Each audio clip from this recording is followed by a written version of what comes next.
Welcome to Nevada Newsmakers. As the legislative session winds down, we continue our coverage with Jesse Wadhams, partnered with Fennemore Craig, plus on the Power Pundit panel, Lindsay, Knox, Cheryl, Blomstrom, and Don Tatro. It's all coming up next on all new Nevada Newsmakers. 40 years ago, Hotel California and the theme from Rocky were #1 on the pop charts, and D&D Roofing and Sheet Metal started on the road to becoming Nevada's leading roofing company. I couldn't be more proud of what we've achieved. And over these 40 years, we've become an employee-owned company. So when you're talking to any employee, you're talking to an owner. And here's to the next 40 years. Happy 40th birthday, D&D Roofing and Sheet Metal. Nearly 200,000 Nevadans work in retail businesses, supporting families and the community. Nevada's retail businesses generated over $2 billion in sales tax revenue in 1 year, including nearly $700 million to help our schools. Shop around and see all that Nevada's retailers offer our state. We're the Retail Association of Nevada, representing thousands of Nevada businesses. Businesses that work for Nevada. Pro Group Management offers workers' comp services to a growing number of industries. As businesses grow and change with the times, the need for a solid workers' comp program must be flexible and up to date. The evolving nature of regulations can make staying ahead of complex tasks challenging. But Pro Group Management simplifies the work so your industry can move forward and succeed. Pro Group Management, workers' comp that works for you. Truck drivers are some of the hardest working people you'll meet, delivering over 70% of America's freight and 92% of Nevada's. When there's a natural disaster, they're delivering critical supplies to help those communities recover and rebuild. Every sector of the economy and our nation's military rely on truck drivers. So let's take a moment to say thank you. On the open road or city streets, our truck drivers are rolling to make our economy and our nation stronger. Trucking moves America forward. This is Nevada Newsmakers with host Sam Shad, a no-holds-barred political forum. Now, from the Nevada Newsmakers broadcast headquarters, here is Sam Shad. And back on Nevada Newsmakers, coming to you from Carson City. We're in the state capitol in the old Supreme Court, and we're pleased to welcome back to the program Jesse Wadhams. He's a partner with Fennemore Craig. Pleasure to have you back here in the old Supreme Court, sir. Thank you, Sam. Appreciate it. As you walked in here, you said, all sessions are different, but this one is definitely different. Why? They all sort of have a variable of difference, I suppose, from each other, but this one's got, I think the dynamics are just, obviously you've got the trifecta of Democrats controlling Senate Assembly, and now for the first time in 30 years the governor's mansion, and I think they're trying to feel out their place of how they want to proceed. The pacing's been off and sort of interesting, and obviously that's part of the, that happens with 2 resignations and a very unfortunate death, and so it sets the pace.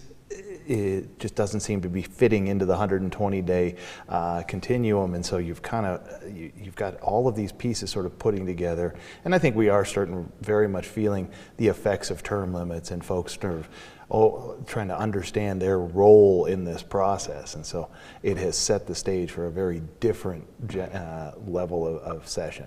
Well, and also, from people I've spoken to, the difference between people who are here to do their job and people who are here to do their next job. It's an you raise an interesting point, and there's a lot of, I think, making this a campaign stop rather than the governance of the state. So, and again, I don't know if as we sort of progress with this group of legislators forward, how that moves and changes, but it definitely does, there's a feel of campaigning, and that the campaigns really haven't stopped. And I think that we had the Senate Majority Leader Canizaro on the program a week or so ago, and I asked her about shutting down the session, or closing down the session, I should say. This will be her first shot at doing that. Are you concerned that we may be heading into special session territory, especially with the ruling from the LCB on the 2/3 vote? It's an interesting question. I have been consistent so far saying that I don't see a special session yet, but 12 days is a very long time in the legislative process. I Senator Cannizzaro is a very capable leader, but it is her first session, and she's not had the opportunity, and she's in her first term. I think she would do well to listen to Jason, to other experienced folks as they move forward, shutting down this and moving towards shutting down the legislative session. But I put a lot of stock into Senator Cannizzaro. She's a very, very bright, capable leader. So. Okay, so let's go back to that two-thirds opinion, because on the extending the taxes, LCB says you don't need to have a two-thirds vote. Senator Settlemyre was on the program, and he's considering legal action, and that could certainly throw things into turmoil. Very much so. I think that sets the stage for how this starts to come together. That two-thirds opinion from LCB, obviously they've got very good, very capable lawyers there that have looked at this. It takes an interesting review of what I think the common, the conventional wisdom on two-thirds has been, and you have fully marginalized the opposition party, and I think that would work in both cases. But by marginalizing the opposition party, you've kind of created a situation in which where is the need to give if you don't have to give? And so I think depending on how this starts to set up over the course of the next few days with the budget closings and the number we want to budget to, seeing whether or not the majority party wants to, how they want to engage, how they want to take into consideration minority party issues. And again, I think that also does require a willing party on the other side in the minority to say, okay, here are the things we would want to do. Those, I don't know that, that's probably a little above my pay grade. I know that those meetings are starting to happen. I don't know how productive they've been just yet. And do you anticipate us hearing from any of the people that helped to pass the Givens tax initiative? Former Governor Jim Givens has been silent for many years, but I would imagine that this is something that's irritating him. Sig Rogich, Jim Denton, others that Robert Eidhoven, others that were involved in that. It's an interesting point. I didn't think about it quite that way, but my understanding is that Gibbons' testimony as an assemblyman was brought up in this. Yeah, no, I read the opinion. I read the opinion, and it does. It uses his some of his testimony on an initiative he wanted to pass before he took it to the voters. And none of the folks you mentioned are shrinking violets. So I think it's interesting that you haven't seen sort of a commentary or a pushback in op-eds or other places to say, this is not what was intended, this is not what was meant. I don't know, Tom Mitchell, former editor of the Las Vegas Review-Journal, has certainly been publishing his thoughts on this. I've seen a couple of those, but I think some of those folks need to may want to weigh in. Maybe there's a tactical decision that they kind of hold out and just see how this plays. And I think, again, they're still closing the budgets. They're still moving towards the number they need to fund. So the end game is still just setting up. It's not quite ready to play out just yet. All right, let's take a break. More with Jesse Wadhams when we come back. Tamarack Junction is South Reno's hotspot with over 450 of the latest slots and video games. Sully's Sports Bar, the Dining Car Restaurant, William Hill Sportsbook, and the Tamarack Steakhouse and Lounge. We're just north of the Summit Mall in South Virginia. Yeah.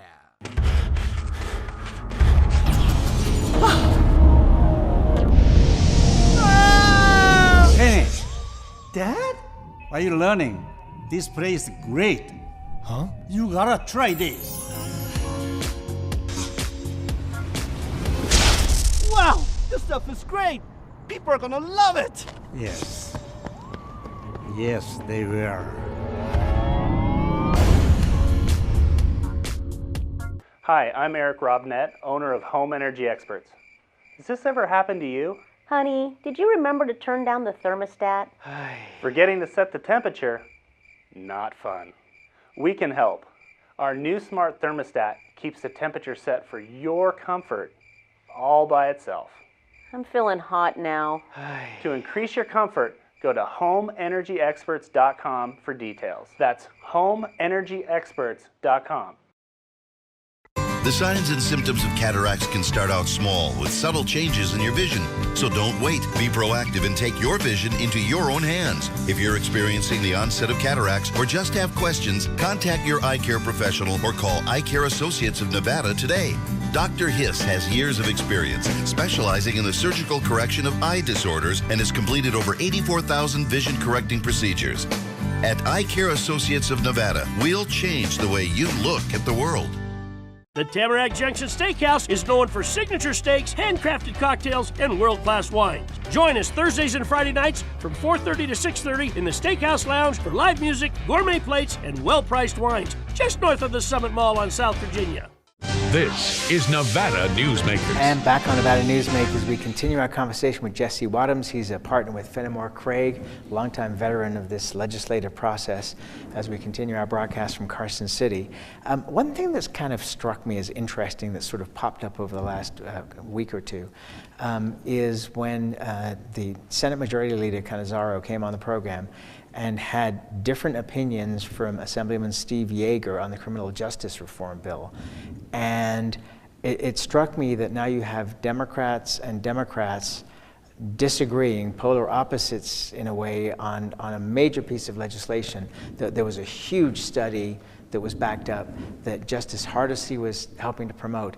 Is there an issue within the Democratic Party here in Carson City where you now have two different sides? You know, it's so far there's a few issues you can start to see where fracture is not quite the word I'm looking for, but there are certain differences of how folks would approach this, and I think you do see probably just as we did in the 15 session with sort of what we might call shades of the Republican Party and how they would approach governance. I think you do see that in the Democratic Party. You do see the far more progressive wing. You have sort of shades towards what we would probably consider a relatively moderate or even conservative Democrat, and that sort of seems to be, I think those become writ large when you're all in charge and you have to somehow find the common ground amongst your own party to get to the final sort of bell and say this is how we will govern. It's interesting, both of those folks, if I'm not mistaken, I think both Assemblyman Yeager, he was in, I think he might have been a public defender now that I think on it, and then Senator Cannizzaro comes from the prosecution side. So you really do set up a very different take on that. And actually, and I think in a good way, looking at this just as a lawyer, bringing those opinions together to say, okay, how should the criminal justice system work? Those are probably two great people to have talking about that. I thought it was interesting. You know, I've been covering Justice Hardesty for a long, long time. And I was stunned to hear his work being referred to as potentially too aggressive in this field. That was kind of shocking to me. Justice Hardesty is not one to shirk away himself. So I suspect that this will continue to be a project and a vision of his moving forward. So, but again, I do think, and the legislative process should be movement towards consensus, movements towards compromise, and I think, as it's always been said, the more people that are generally upset by a piece of legislation, the better, probably. Right, but I was also thinking that the Democrats are looking to find money, and here's Justice Hardesty and Assemblyman Yeager offering a way for the state to save a considerable amount of money over the next decade, and this kind of on shaky ground. Yeah, I mean, following those criminal justice reforms has been one of the more interesting bills to track through this legislative session. It brings together lots of sort of disparate stakeholders that you really wouldn't sort of see on sort of a standard piece of legislation in business or other places. So I think, again, these are big issues, and our system in 120 days doesn't really lend itself to really unpacking how we're going to do this. But even after a 2-year study that we spent millions of dollars on? Well, and again, I think the interim, we use the interim, but we're probably not using it quite the way, and again, this is my personal opinion, but not quite the way we ought to be in a session. You know, we need to bring more of the legislators into the process, really try to work through the stakeholder issues. I get that, and on so many things we bring together commissions or interim studies or other components, but it's not until you get into the rough and tumble of the legislative process where you're really hashing out actual words on the page and what they mean, do you really start to see folks try to get to a compromise or try to get to, okay, this is what we meant when we said this concept in the interim. When it gets drafted into the black and white on the page, it does somehow, I think, engender different conversation. Were you surprised when gaming suddenly started getting involved with the marijuana business and the distances between locations, for example? We had Bob Grossbeck here from Planet 13, very concerned about the governor's bill. There's some interesting components in that, I think. You started to see where there was discussion of keeping it out of the gaming corridors, but now they're going to move it towards any unrestricted license, and that does start to expand the areas that would sort of be blacked out for various dispensaries or cannabis consumption lounges. I guess I'm not surprised that you're seeing gaming. Gaming is still the big dog in the room, and they will be for quite some time. So I think. And I think that's an important voice to have at the table because we are a gaming state. So goes Vegas, I think, so goes the state. So the more the better, the more that industry thrives and is moving forward, I think the better, really. Well, the thing that struck me was that, 15, 20 years ago, the gentlemen's clubs, which the gaming properties could not have on their own property, took $30 million a year away from the gaming industry. Their response was nightclubs and day clubs, and very, very successful. Right. When you're paying the kind of money you're paying for a bottle of liquor that costs $20 and you're charging $1,000 for it. But it struck me that was a similar situation where they're looking at these consumption lounges and going, that's our money that's now going to go somewhere else. There's an interesting dynamic, and I think, again, until we have a federal resolution with how we deal with marijuana, I don't see how the gamers get involved. I'm not a great historian of the gaming regulation process, but as I understand it, we really created the gaming regulations in Nevada to keep the feds out of our business. And so until we've addressed that, I think the gamers are probably very wise to keep it at bay and try to move it away from into their operations. But I think if there's a resolution, I would suspect that the gamers are very savvy marketers and will figure out how to make it a part of their business. And that's where we have to leave it. Jesse Wadhams, thank you, sir. Good luck for the rest of the session. Thank you. And we'll be right back. Dimitri Prine here for Design Outdoor. Come visit Design Outdoor's store and backyard to see our wide selection of fire pits, barbecues, and pizza ovens, natural stone water features and fountains, and frost-proof pottery. Our store and backyard are located at 11600 South Virginia, just north of DeMonte Ranch Parkway. Visit designoutdoor.com or call us at 851-9499. Can't do it. Stupid, like my mom. We can't do anything at Mommy's because you won't pay child support. Dad said you cheated, and he's not even sure he's my dad. Mommy said you left both of us, so she isn't gonna let me see you. I look just like my father. I'm divorce attorney Marilyn York, and I may represent men, but hate has no gender, only casualties. Please, stop sacrificing your children in your war against your ex. Hi, I'm Dave Newman. Remember me? I used to be the house detective, and now I'm a realtor, full-time at RE/MAX Realty Affiliates. And a lot of people ask me, how's the market? You know what? It's fantastic. If you're even kicking around the idea of buying or selling, give me a call. Let's talk about it. Call me at RE/MAX Realty Affiliates and just ask for the guy who used to be the house detective, Dave Newman.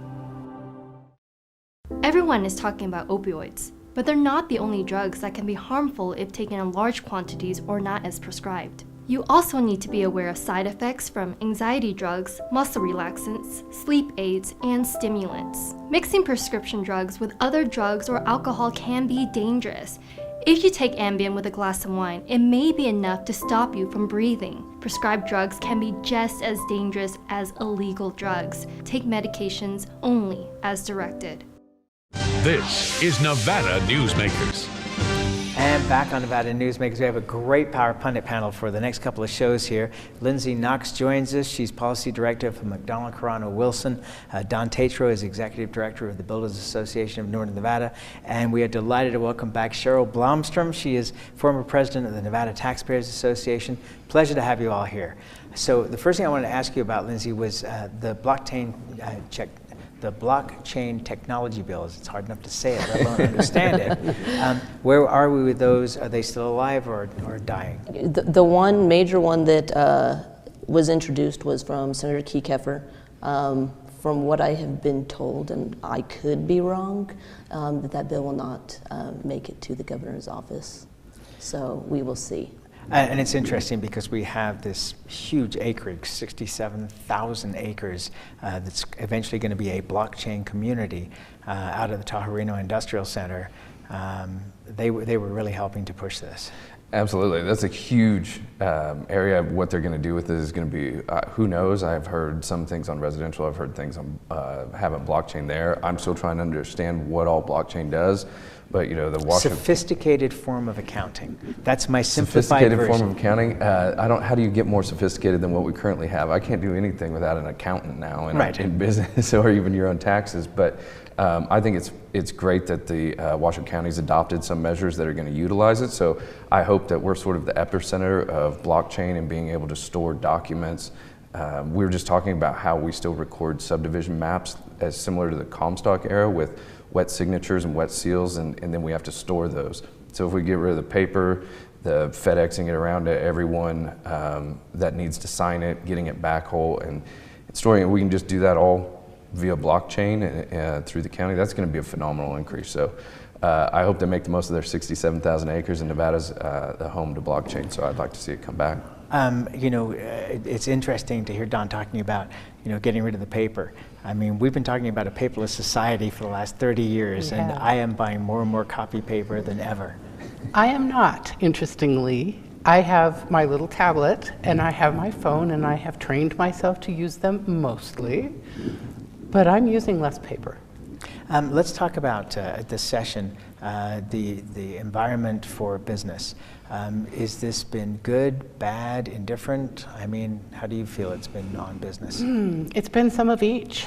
It has been a very different session. It's a different cast of characters. I think that happens almost every session. But this session with complete control and in fact a supermajority in the assembly, it's been a very different place to work.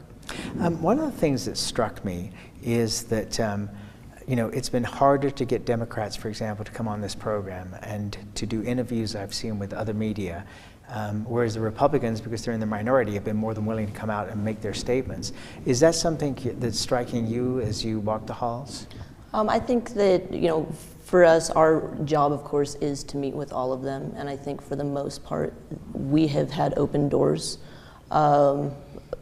Yes, you know, individuals cancel meetings, but I would say for the most part, the Democrats have been willing to listen to us, maybe not do exactly what we would like them to do, but they have been open to the dialogue. So I do give them credit on that. And of course, the Republicans being in the position that they're in right now, you know, they want to listen to the business community as much as they possibly can of what can we do to lessen the harm in the state after session. The building industry, all the things that you were concerned about seem to be coming true. Yes. Yeah, I don't think it's going to be any cheaper to build. I don't think I see anything that's going to make home prices go down. I hope so. We're still negotiating a lot of the final things, and I think that's something that's going on throughout the building right now as we go down to the final 13 days. There's a lot on the table still. There's a lot of bills. I was having a discussion with Lindsay earlier. we don't know where they're going to wind up. We don't know where they are in negotiations. If you're not one of the key players in that, you're having a difficult time trying to wade through that. We've seen a lot of the bills that we were concerned about. Yes, they're coming to light. A lot of them are going to increase costs, and they're pass-through costs.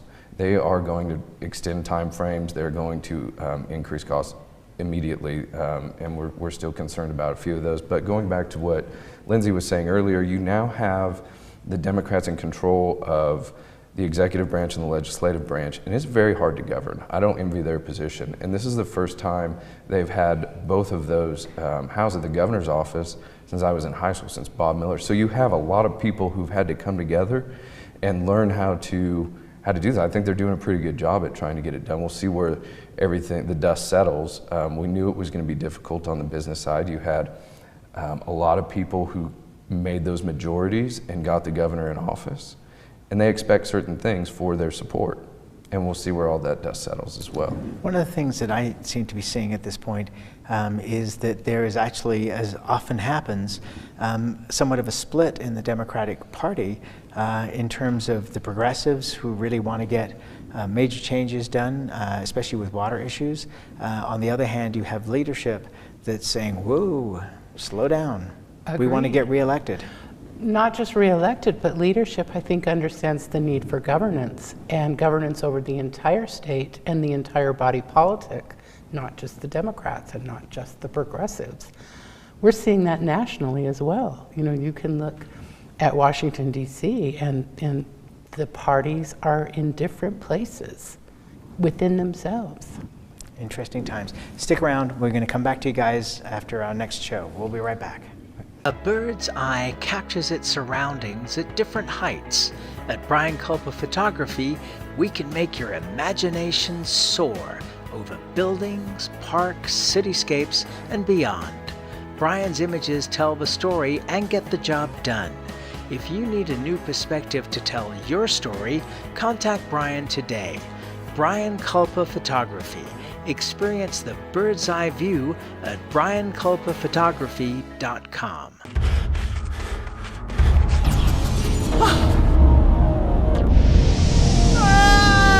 Kenny! Dad? Are you learning? This place is great. Huh? You gotta try this. Wow, this stuff is great. People are gonna love it. Yes. Yes, they will.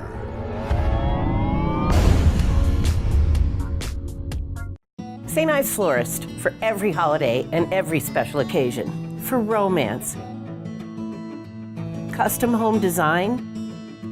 We have the largest selection of fresh flowers in northern Nevada. And we also offer a large selection of unique gift items. Come see me, Lori Ann, at St. Ives Florist, 700 South Wells Avenue, or call me at 333-9190. In addition to NevadaNewsmakers.com, you can also watch Nevada Newsmakers on YouTube. Subscribe to our YouTube channel. We'll see you on the next broadcast.